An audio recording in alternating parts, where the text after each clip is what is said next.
جو احادیث ہمارے پاس، ان احادیث کے اعتبار سے ہمارے پاس 3 ادوار ہیں، 3 دور گزرے ہیں۔ ایک دور تو ان روات، ان راویوں اور ان امام کے اصحاب کا کہ جو حدیث سنتے تھے اور لکھ لیتے تھے بس۔ مثلا جو میں نے آپ کو بیان کیا کہ وہ 4000 نوٹ بکس، اور وہ 4000 نوٹ بکس سے 400 چھوٹی چھوٹی کتابیں بن گئی جن کو کہا جاتا ہے اصول 400، یعنی 400 اصول۔ اصول سے مراد وہی احادیث کی کتاب۔ اور پھر اس کے بعد یہ وہ دور ہے کہ جس میں صرف احادیث کو سنا، جمع کر لیا، 400 کتابیں مومنین کے پاس آ گئی۔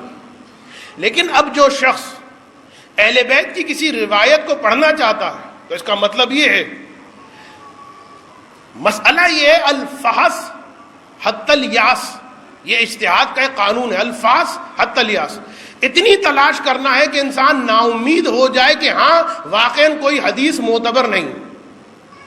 الفاظ حتی الیاس، یہ اصول، اتنی تلاش کرنی ہے مجتہد کو۔ ایسا نہیں 2-4 کتابیں دیکھی اور سمجھ میں آیا کہ بس ٹھیک ہے، نہیں، اس کا جواب پھر وہ خدا کے سامنے دے گا۔ الفاظ حتی الیاس، اتنی فاس تفحیص کرنی ہے، ڈھونڈنا ہے، تلاش کرنا ہے حدیث کو کہ انسان نا امید ہو جائے۔ تو اب یہ 400 کتابیں سب کو دیکھنا پڑ رہا، لہذا اس کے بعد پھر ایک گروہ آتا ہے علماء کا کہ جنہوں نے تدوین کا کام کیا، یعنی ان احادیث کو کہ جو 400 کتابوں کے اندر تھی انہیں مدون کیا، اور جس کے نتیجے میں 4 کتابیں ہمارے سامنے آئیں، لیکن 4 کتابیں اس طرح سے نہیں ہے کہ ایک مرتبہ سامنے آ گئی۔ سب سے پہلی خدمت جو کی ہے وہ شیخ یعقوب کلیلی نے کی ہے، اور سب سے زیادہ احادیث انہوں نے ہی جمع کی۔ کافی نام کی وہ کتاب، معرکۃ الآراء کتاب، احادیث کہ جتنی احادیث جو زوائد تھے ان کو ہٹا کر جتنی احادیث تھی سب کو جمع کر لی۔ اور اب سہولت یہ ہو گئی اس زمانے کے فقہاء اور مجتہدین کے لیے کہ وہ 400 کتابیں تلاش نہیں کرنی، ریئر کیسز میں کبھی ہوا تو ہوا، وَإِلَّا ایک کافی اگر سامنے ہے تو بس اٹس انف۔ شیخ یعقوب کلینی کے اعتبار سے 1-2 باتیں صرف میں کہوں۔ کلینی ان کو اس لیے کہا جاتا ہے کہ شہر رے کے مضافات میں ایک علاقہ تھا جس کا نام تھا کلین، وہاں یہ پیدا ہوئے تھے۔ درمیان کی باتیں میں چھوڑ رہا ہوں، ایک بات کافی کے اعتبار سے کہہ دوں، اس لیے کہ ایک چینل میں نے ایک بات سنی تھی اور اس کو ریکٹیفائی کرنا ضروری ہے، اور مومنین کے درمیان میں جانتا ہوں یہ جملہ بہت مشہور ہے، بہت مشہور۔ کافی کا نام جب بھی سنتے ہیں نا تو امام زمانہ کا ایک جملہ بہت مشہور، دشمن سے اسی سے فائدہ اٹھایا۔ اگر آپ کو یاد ہو کل یا پرسوں غالباً میں نے آپ سے کہا تھا کہ اگر ہم اپنی کتابوں سے کوئی بات کوٹ کریں، ہم اگر ان کی کتابوں سے کوئی بات کوٹ کریں تو وہ ریجیکٹ نہیں کر سکتے، لیکن ہم اگر وہ ہماری کتاب سے کوئی بات کوٹ کریں تو ہم ریجیکٹ کر سکتے ہیں کہ اس کی سند جو ہے کمزور ہو سکتی ہے۔ سند جب تک چیک نہیں ہوگی اس وقت تک آپ کی یہ بات قابل قبول نہیں۔ لیکن ایک جملہ جو ہے جو زبان زد خاص و عام ہو چکا ہے، یاد رکھیے اس جملے کو اتنا مشہور نہ کیجیے، دشمن اس سے فائدہ اٹھاتا ہے، کہ امام زمانہ نے لکھ دیا تھا کافی کے اوپر وجہ تسمیہ، ھذا کافن لشیعتنا۔ سنا ہے نا سب نے؟ بتائیے بھائی، کچھ تو ہمت بڑھائیے، میں اتنی محنت سے پڑھ رہا ہوں۔ ھذا کافن لشیعتنا، تو باقاعدہ چینل پر ایک صاحب آئے اور انہوں نے کہا کہ دیکھیے یہ کہتے ہیں کہ یہ بات کہ سند اور وہ چھوڑ دیجئے، ارے کیا یہ اپنے امام زمانہ کو نہیں مانتے؟ اور امام زمانہ نے ان کے لکھا ہے ھذا کافن لشیعتنا، بس کافی سے ہم جو روایت بھی پیش کریں گے انہیں یا اپنے امام زمانہ کو چھوڑنا ہوگا۔ حملہ کیا، لہذا سن لیجئے پلیز کائنڈلی کہ یہ جو جملہ امام زمانہ سے منسوب ہے، ایک بہت بڑی اکثریت ہمارے علماء کی، محققین کی اسے قبول نہیں کرتی، اور جو چند علماء اسے قبول کرتے ہیں وہ بھی کہتے ہیں ہاں احتمال ہے کہ امام نے لکھا ہوگا۔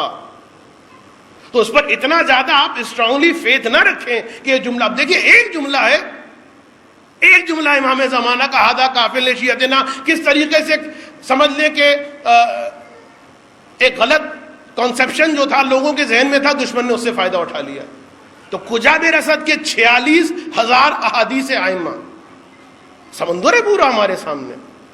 تو بہرحال کافی لکھی, کافی میں سب سے زیادہ روایت اور اس کا یہ فائدہ. شیخ یعقوب کلینی کا یہ کارنامہ ہے. اور اس کے بعد یعنی جو ترتیب آپ کو کل میں نے بتائی تھی نا ناموں کی, اسی ترتیب سے یہ کتابیں ہمارے سامنے آئی ہیں. سب سے پہلے کافی آئی, کافی کے بعد پھر زمانہ آتا ہے شیخ صدوق کا. اور شیخ صدوق علیہ الرحمہ نے جو کتاب لکھی اس کا نام کیا تھا؟ من لا یحضرہ الفقیہ. اس کا ترجمہ کیا ہے؟ وہ کہ جس کے پاس کوئی فقیہ نہ ہو. ہوا کیا تھا, بلخ میں ان کے دوست نے ان سے ریکویسٹ کی تھی کہ حضور اے قبلہ, زکریا رازی جو بہت مشہور طبیب ہے, اس نے طب پر ایک کتاب لکھی تھی من لا یحضرہ الطبیب, کہ جس کے پاس کوئی ڈاکٹر وغیرہ نہ ہو, طبیب نہ ہو, تو اس کتاب کو دیکھ لے. اس کتاب کے ذریعے سے اسے سہولت مل جائے گی, وہ اپنے مسئلے کو حل کر لے گا.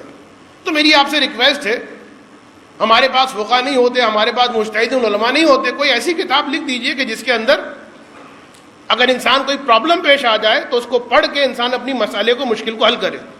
تو پھر شیخ صدوق نے کتب اربعہ کی دوسری کتاب لکھی من لا یحضرہ الفقیہ. یہ کتاب اس کے لیے کہ جس کے پاس کوئی عالم, کوئی مجتہد, کوئی فقیہ نہ ہو. اور اس میں اب یہ مسئلہ ذرا امپورٹنٹ, اس میں جو روایات اور احادیث لکھی شیخ صدوق علیہ الرحمہ نے, اس میں سند حدیث نہیں لکھی, ڈائریکٹ روایت لکھی. یعنی اگر دیکھا جائے تو توضیح المسائل کی پہلی خام صورتحال, پہلی توضیح المسائل کہ جس میں کوئی سند نہیں ہے, صرف روایت. وضو کا مسئلہ, اگر وضو میں یہ پیش آ جائے تو امام نے یہ فرمایا, تو امام نے یہ فرمایا, تو امام نے یہ فرمایا. تو اس طریقے سے شیخ صدوق کی کتاب آ گئی. اور اس کے بعد پھر زمانہ آتا ہے شیخ الطائفہ, عظیم شخصیت کہ جنہوں نے تاسیس کی ہے حوزہ علمیہ نجف کی, شیخ طوسی علیہ الرحمہ, اور 2 کتابیں ان سے منسوب. اب آ جائیے گا, سنیے گا غور سے.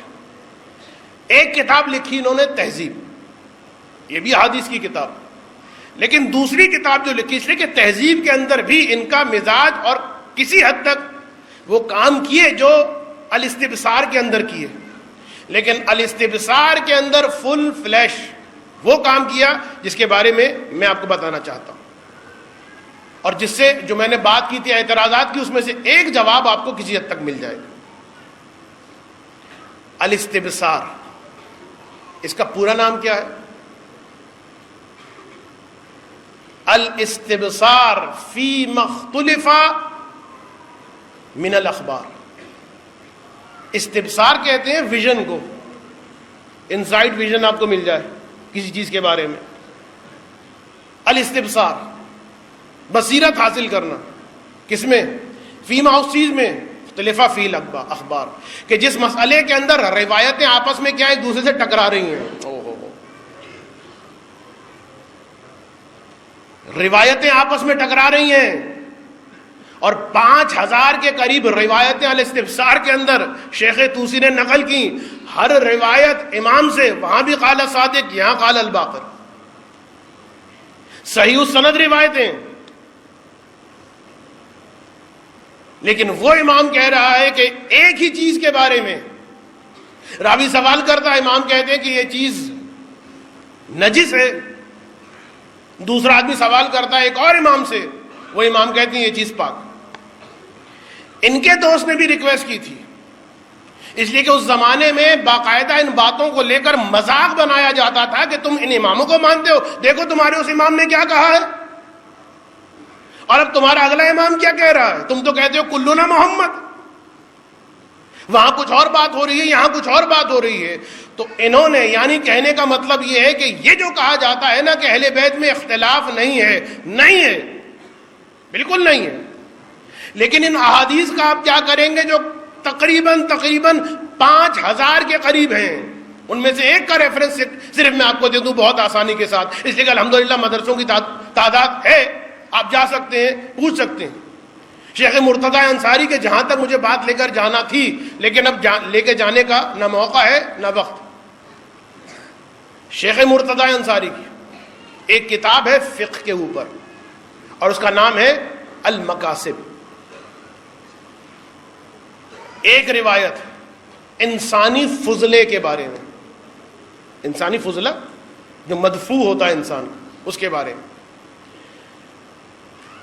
ایک جانب یہ ملتا ہے کہ ایک امام فرماتے ہیں، اذرا کہتے ہیں، اذرا تے دو نقطے والا گول. ایک جانب یہ ملتا ہے کہ امام فرما رہے ہیں بیع الاذرتی سحت، کہ انسانی فضلہ جو ہے اس کی خرید و فروخت یہ پلید کام ہے. امام نے فرمایا. مقاصد میں شیخ طوسی اٹھا کے دیکھ لیجیے، شیخ انصاری اٹھا کے دیکھ لیجیے. اور دوسرے امام اسی مسئلے کے اندر فرماتے ہیں لا بأس ببیع الاذرہ، انسانی فضلے کی خرید و فروخت میں کوئی پرابلم نہیں. اب یہ بھی نہیں ہو سکتا کہ ہم کہتے ہیں وہ امام صحیح العیاذ باللہ یہ امام غلط ہے، اور یہ بھی نہیں کہہ سکتے کہ یہ بات غلط ہے وہ بات غلط ہے. نہیں، دونوں ہی باتیں امام نے کہی ہیں، دونوں ہی معصوم ہیں، دونوں ہی کی امامت کو ماننا ہے. لیکن اس مسئلے کو سولو کیسے کریں گے؟ یہی وہ مرحلہ ہوتا ہے کہ جہاں پر اجتہاد مرج چمک کے آتا. وہ لوگ کہ جس وقت نیا نیا کمپیوٹر بنا تھا، جوش میں آ کے کہا تھا ارے اب تو ایک بٹن دبائیے آپ کو مسئلے کا حل مل جائے گا، اب مجتہد کی ضرورت کیا ہے؟ ہاں مسئلے کا حل آسانی سے مل جائے گا، لیکن جہاں روایتوں میں تعارض ہو وہاں کمپیوٹر آپ کی کیا مدد کرے گا؟ تو بہرحال ایک حصہ میں نے ابھی آپ کو بیان کیا ہے، ایک حصہ کس چیز کے بارے میں؟ بھولے تو نہیں ہے نا کہ ہمارے چہاردہ معصومین میں کوئی اختلاف نہیں ہے، تو ان مراجع کے درمیان اختلاف کیوں آ جاتا ہے؟ ابھی ایک حصہ بیان کیا ہے، ابھی مکمل بات نہیں کی ہے.